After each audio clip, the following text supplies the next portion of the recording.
Hello brilliant students. This time we are doing for class 7th Science Chapter 10 Respiration in Organisms.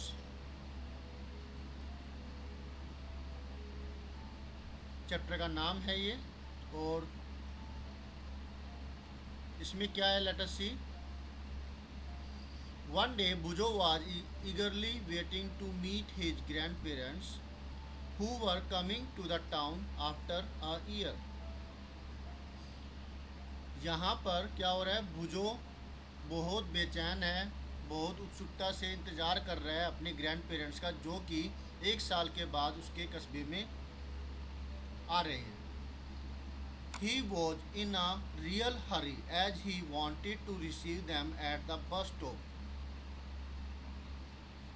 वो बहुत जल्दी में था क्योंकि वो चाहता था कि बस स्टॉप पर जाकर के वो उन्हें रिसीव करें. He ran fast and reached the bus stop in a few minutes. वो तेज भागा और बस स्टॉप पहुंच गया कुछ ही मिनटों के अंदर. He was breathing rapidly. His grandmother asked him why he was breathing so fast. वो बहुत तेज तेज सांस ले रहा था और ग्रैंड मदर ने उससे पूछा कि तुम इतना तेज सांस क्यों ले रहे हो. Bujo told her that he came running all the way, but the question got stuck in his mind. बुजो ने उनको बताया कि वो पूरे रास्ते भागते हुए आ रहा था. अब क्वेश्चन उसके दिमाग में आया. कौन सा question? He wondered why running makes a person breathe faster. The answer to Bujo's question lies in understanding why we breathe. अब वो हैरान था कि क्यों दौड़ किसी भी आदमी को तेज सांस लेने के लिए मजबूर कर देती है. अगर कोई आदमी दौड़ता है तो उसकी वजह से आदमी तेज सांस लेता है, क्यों? और इसका आंसर बुजो के जो क्वेश्चन जो इसके दिमाग में है वो इस बात के समझने में है कि हम सांस ही क्यों लेते हैं. Breathing is a part of respiration. Let us learn about respiration. Breathing respiration का ही एक भाग है. इसके बारे में चलिए आगे रेस्पिरेशन के बारे में पढ़ते हैं. ब्रीथिंग और रेस्पिरेशन दो अलग अलग चीज़ें हैं. रेस्पिरेशन के अंदर ही ब्रीथिंग आती है, क्योंकि ब्रीथिंग करेंगे तो सांस लेंगे, सांस मतलब सांस लेना हो गया ब्रीथिंग, और सांस लेंगे तो ऑक्सीजन जाएगी, ऑक्सीजन जाएगी तो खाने का ब्रेक डाउन होगा, उसे रेस्पिरेशन कहते हैं. ओके, तो ये दोनों के अंदर रेस्पिरेशन एक बड़ा पार्ट है ब्रीथिंग से. 10.1 why do we respire. Topic है कि क्यों हम रेस्पिरेशन करते हैं. In chapter 2 you learned that all organisms are made of small microscopic units called cells. आपने चैप्टर 2 में पढ़ा था कि जो भी ऑर्गेनिज्म है, सारे ऑर्गेनिजम्स वो एक छोटे माइक्रोस्कोपिक यूनिट से मिलके बने हुए, जिसे कि हम सेल कहते हैं. हम सभी सेल से मिलके बने हुए हैं. A cell is the smallest structural and functional unit of life of an organisms. Life की भी हो जाएगी क्योंकि लाइफ ऑर्गेनिज्म से बनती है, और ऑर्गेनिज्म के अंदर वो जो ऑर्गेनिज्म है वो सेल से मिलके बनता है. तो डेफिनेशन हुई ये कि सेल सबसे छोटी स्ट्रक्चरल और फंक्शनल यूनिट है ऑर्गेनिज्म की, क्योंकि ऑर्गेनिज्म के अंदर जो सबसे छोटी जो चीज़ जो काम करती है इंडिविजुअली वो है सेल, क्योंकि वही खाने का ब्रेक डाउन करती है, वही न्यूट्रिशन को सिंपलेस्ट फॉर्म में कन्वर्ट करती है ताकि उसका यूज बॉडी में किया जा सके. Each cell of an organism perform certain function such as nutrition, transport, excretion and reproduction. हर सेल ऑर्गेनिज्म की ये अलग अलग काम करती है, जैसे कि न्यूट्रिशन, यानी कि सेल को न्यूट्रिशन प्रोवाइड करना, क्योंकि सेल बढ़ेगी, सारी सेल्स बढ़ेगी तो टिश्यू बढ़ेंगे, टिश्यू बढ़ेंगे तो ऑर्गन अपना काम सही से कर पाएंगे, और ऑर्गन जो ऑर्गन सिस्टम है और फिर पूरी बॉडी। और ये ट्रांसपोर्ट का काम भी करती है, जैसे कि ऑक्सीजन का लाना, जैसे कि CO2 को बाहर भेजना, जैसे कि जो हमारी बॉडी के अंदर एनर्जी हो जाती है उसका एक जगह से दूसरी जगह पर जो होता है पासिंग करना। क्योंकि अगर हम कोई काम करेंगे किसी पर्टिकुलर बॉडी पार्ट से, वो काम हो रहा है, तो वो काम किससे होता है? एनर्जी से, और वो एनर्जी सेल्स ही ट्रांसपोर्ट करती है, वो खुद जा कर के नहीं। खुद जा कर के जैसे कि रेड ब्लड सेल्स हो गई, अब एक सेल जो आर्म की है तो वो सेल थोड़ी ना जाएगी किसी और बॉडी पार्ट के अंदर, जो जहाँ पे लेग के अंदर अगर एनर्जी चाहिए तो वो एनर्जी ट्रांसपोर्ट करती है ब्लड के थ्रू। ब्लड में भी सेल्स होती है। एक्सक्रीशन एंड रिप्रोडक्शन, यानी कि जो भी यूटिलाइजेशन हो चुका है न्यूट्रिशन का, उसके बाद वो सारा का सारा जो वेस्टेज है वो फिर बाहर निकाल देता है सेल से, और फिर वो ट्रांसपोर्ट होता है ब्लड के थ्रू। और रिप्रोडक्शन, यानी कि एक सेल से दो सेल में कन्वर्ट होना, दो सेल से अनेक बनना। तो सेल्स टूटती रहती है, बनती रहती है, तो ये रिप्रोडक्शन का एक पार्ट हो जाता है, रिप्रोडक्शन हो जाती है। क्लियर हुआ? अब आगे और ज़्यादा विस्तृत तरीके से हम आगे पढ़ेंगे। To perform these functions the cell needs energy. ये सब काम करने के लिए सेल को एनर्जी की रिक्वायरमेंट होती है। Even when we are eating, sleeping और रीडिंग, वी रिक्वायर एनर्जी। अब अगर हम कोई भी काम कर रहे हैं तो उन सब कामों के लिए एनर्जी की रिक्वायरमेंट होती है। अगर हमने कई दिनों तक कुछ खाया नहीं है तो हमारे अंदर सांस लेने की भी ताकत नहीं रहती है, खाने की कभी भी मन नहीं करता, खाने को हाथ भी नहीं उठेगा, तो उसके लिए भी एनर्जी चाहिए। तो इन सब कामों के लिए, अगर हमने कुछ खाना नहीं खाया है तो हमें नींद भी नहीं आएगी। सब कामों के अंदर एनर्जी की रिक्वायरमेंट होती है। क्लियर है? अब कई लोग कहते हैं कि सोने में क्या एनर्जी चाहिए? नहीं, जब आप सो रहे हो तो उस वक्त भी बॉडी के अंदर बहुत सारी प्रोसेसेस चल रहे होते हैं, तो उसमें भी तो एनर्जी चाहिए। दिल का धड़कना, है ना, और फिर सेल्स लगातार आराम तो करती है, लेकिन टूटना और बनना उस वक्त ही होता है। रिप्रोडक्शन भी उस वक्त पे ज़्यादा अच्छे से होती है। समझ पा रहे हो? मेंटेनेंस उसी वक्त होती है। Where does this energy come from? ये एनर्जी कहाँ से आती है? Can you say why your parents insist that you should eat regularly? अब आप बता सकते हो और आपको समझ में भी आएगा ये इस चैप्टर के थ्रू कि क्यों आपके पेरेंट्स लगातार दबाव डालते हैं कि बेटा कुछ खा लो, बेटा तुमने दूध नहीं पिया है, ये फ्रूट्स खा लो। The food has stored energy which is release during respiration. तो जो वो फूड है वो एनर्जी रिलीज़ करता है और वो रेस्पिरेशन के दौरान ही रिलीज होती है। और आप लोग बड़े नखरे करते हो फिर खाना खाने के अंदर। मम्मी कहती रहेगी बेटा खाना खा लो, बेटा फ्रूट खा लो, पापा कहते रहेंगे, वो जूस बना के लाएंगे, वो फ्रूट्स देंगे आपको, वो मिल्क देंगे, वो खाना देंगे, लेकिन आपका तो नखरे ही ख़त्म नहीं होते। तो इसलिए ये चीज़ें ज़रूर खाया करो। हमेशा ये नहीं कि हॉट डॉग बर्गर वगैरह आप खाते रहोगे, वो फास्ट फूड है, और ये जो न्यूट्रिशियस चीज़ें हैं वो खाया करो। Okay? Therefore all living organisms respire to get energy from food. During breathing, we breathe in air. You know that air contains oxygen. इसलिए जो भी लिविंग ऑर्गेनिजम्स है वो रेस्पायर करता है खाने से एनर्जी को रिलीज करने के लिए। और सांस लेने के दौरान हम क्या होता है फिर, हवा से हम सांस लेते हैं, हवा के अंदर हम सांस लेते हैं। और आप जानते हैं कि एयर के अंदर ऑक्सीजन होती है, हवा में जो है ऑक्सीजन होती है।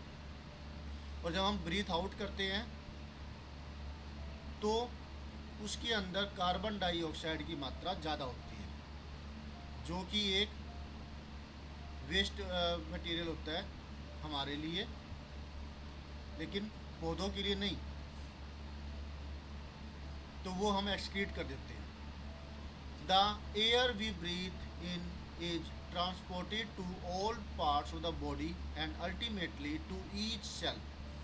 जो हम सांस लेते हैं वो ट्रांसपोर्ट होती है पूरे बॉडी पार्ट के अंदर और अंत में सेल के अंदर। In the cells oxygen in the air helps in the break down of food. Cells के अंदर ये ऑक्सीजन हेल्प करती है जो खाना हमने खाया है उसके टूटने में। The process of break down of food in the cell with the release of energy is called cellular respiration. तो जो ये खाने का ब्रेक डाउन है फूड के अंदर, इसे कहते हैं सेलुलर रेस्पिरेशन। तो ये डेफिनेशन हो जाती है सेलुलर रेस्पिरेशन क्या है, क्या होगी डेफिनेशन? डिफाइन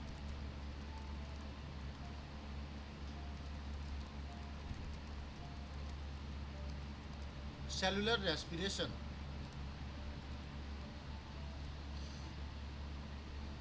अब cellular respiration takes place in the cells of all organisms.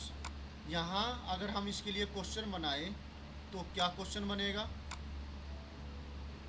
Question बनता है कि सेलुलर रेस्पिरेशन कहाँ होती है।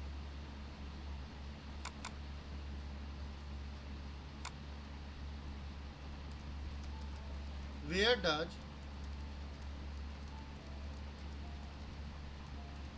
cellular respiration occur?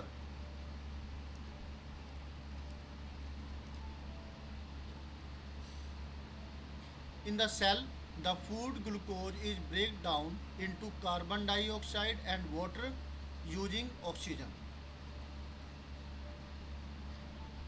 तो यहाँ क्या क्वेश्चन बन सकता है?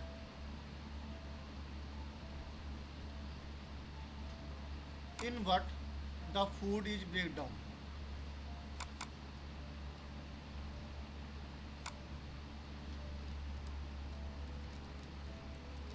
The food is broke down. Food किस में तोड़ दिया जाता है? Food is break down into carbon dioxide and water, oxygen की मदद से। When break down of glucose occurs with the use of oxygen it is called aerobic respiration.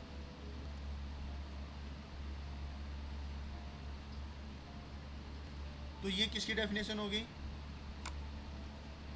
ये हुई एरोबिक रेस्पिरेशन की डेफिनेशन। ओके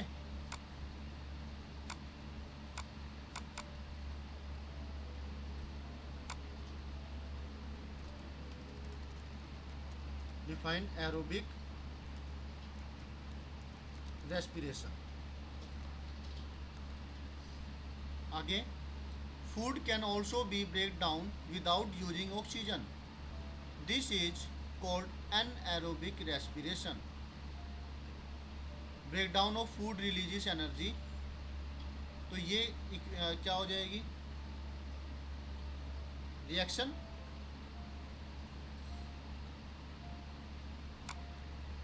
यहाँ के लिए क्वेश्चन हो जाएगा डिफाइन अनएरोबिक रेस्पिरेशन।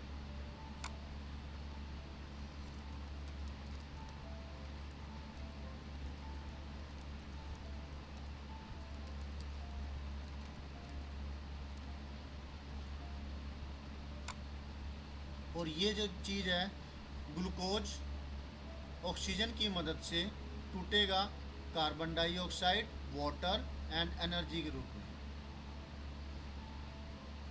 तो ये हुई रिएक्शन जो कि इम्पोर्टेंट है।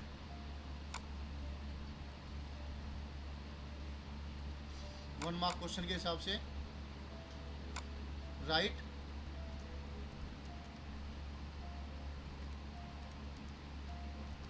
Reaction of respiration. Okay,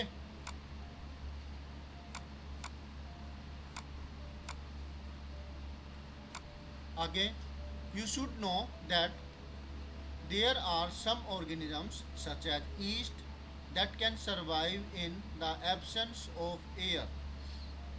They are called anaerobes. Anaerobes कहलाएंगे ये। They get energy through anaerobic respiration in the absence of oxygen.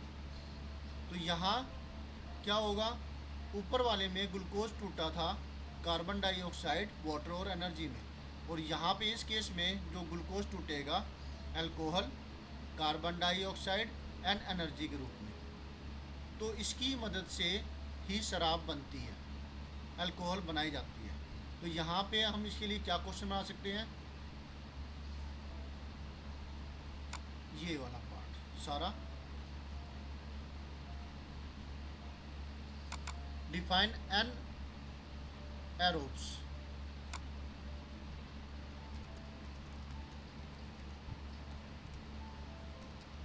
और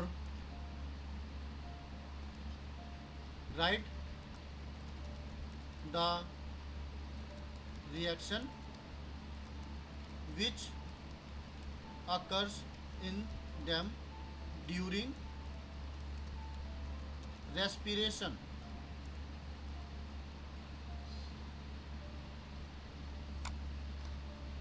ओके,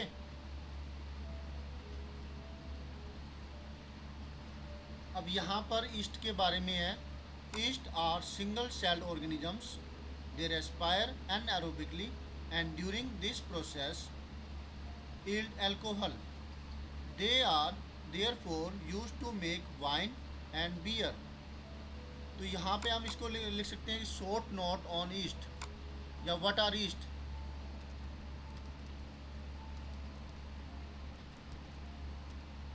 ये कीवर्ड्स लास्ट में दे रखे होते हैं ना, तो उस वक्त आपके ये काम आएंगे, बेनिफिशियल होंगे। What are yeast, what is their function for making. बस इतना ही कर देते हैं कि व्हाट इज देयर फंक्शन। यहाँ पे क्या हो सकता है, how is, who help for making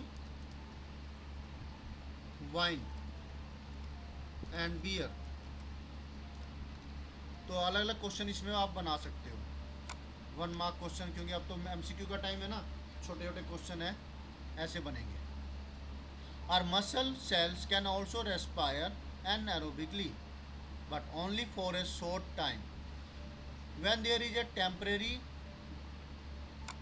deficiency of oxygen during heavy exercises, fast running, cycling, walking for many hours or heavy weight lifting, the demand for energy is high, but the supply of oxygen to produce the energy is limited.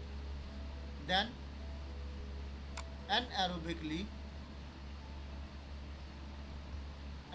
respiration takes place in the muscle cells to fulfill the demand of energy.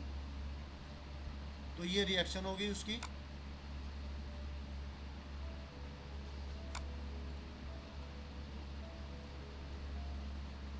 Okay, तो ये पूरा mark कर देते हैं, 1 mark 2 mark के अंदर ये बन सकता है।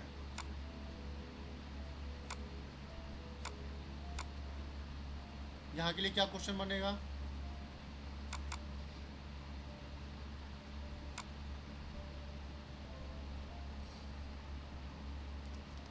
when anaerobic respiration occurs in our body. When does English भी साथ में आ जाती है इसमें साइंस में, तो यहाँ हम ऐसा हटा देंगे. Okay. When does anaerobic respiration occur in our body? Write the reaction right करो. तो एनारोबिक रेस्पिरेशन हमारी बॉडी के अंदर तब होती है जब हमारी बॉडी के अंदर ऑक्सीजन की कमी हो जाती है. कब? जब हम तेज़ दौड़ते हैं, कुछ हैवी एक्सरसाइज करते हैं, फास्ट रनिंग करते हैं, साइकिलिंग करते हैं, वॉकिंग करते हैं तेज़ कई घंटों तक, हैवी वेट लिफ्टिंग करते हैं, तो इसमें क्या होगा, हमारी बॉडी के अंदर एनर्जी की डिमांड बढ़ जाती है लेकिन ऑक्सीजन कम होती है. तो ऑक्सीजन की कमी की वजह से बॉडी के अंदर एनारोबिक रेस्पिरेशन हो जाती है, क्योंकि उसे एनर्जी की तो रिक्वायरमेंट है और उस वक्त ऑक्सीजन की कमी होती है. बॉडी में लैक्टिक एसिड बन जाता है, ग्लूकोज मसल्स के अंदर, in the absence of oxygen बनेगा लैक्टिक एसिड प्लस में एनर्जी. ओके. तो बॉडी के अंदर एनारोबिक रेस्पिरेशन ऐसी होती है. Have you ever wandered why you get muscle cramps after heavy exercise? ये अच्छा क्वेश्चन है. The cramps occurs when muscle cells respire anaerobically. The partial breakdown of glucose produces lactic acid. The accumulation of lactic acid causes muscle cramps. Body के अंदर दर्द होना start हो जाता है, टांगों में दर्द हो जाता है, या फिर जिस हिस्से पर हम ज़्यादा एक्सरसाइज कर रहे हैं उस हिस्से पर ज़्यादा पर जोर पड़ रहा होता है, तो वहाँ पर मसल क्रैम्प्स हो जाते हैं, दर्द होता है फिर, और वो इस कारण से होता है लैक्टिक एसिड के बनने की वजह से. We get relief from cramps after a hot water bath or a massage. जब मसाज करते हैं उस हिस्से पर या गर्म पानी से नहाते हैं तो वो जो मसल क्रैम्प्स है उसमें हमें रिलीफ मिलता है और वो दर्द चला जाता है. Can you gas why it is so? इसका आंसर है ये. तो यहाँ के लिए क्या क्वेश्चन बनाए? ये तो हुआ क्वेश्चन, और ये हो जाएगा आंसर, और ये क्वेश्चन हुआ.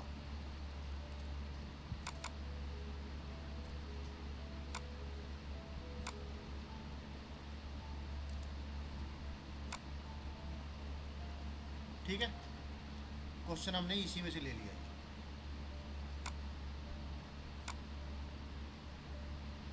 अब can you gas why it is so?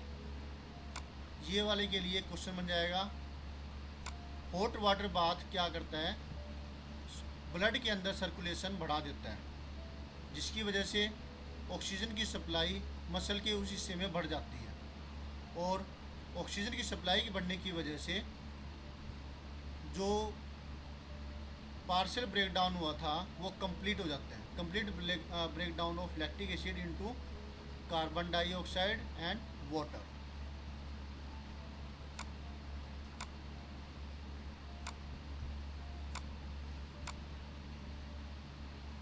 तो यहाँ क्या क्वेश्चन बनेगा, why do we get relief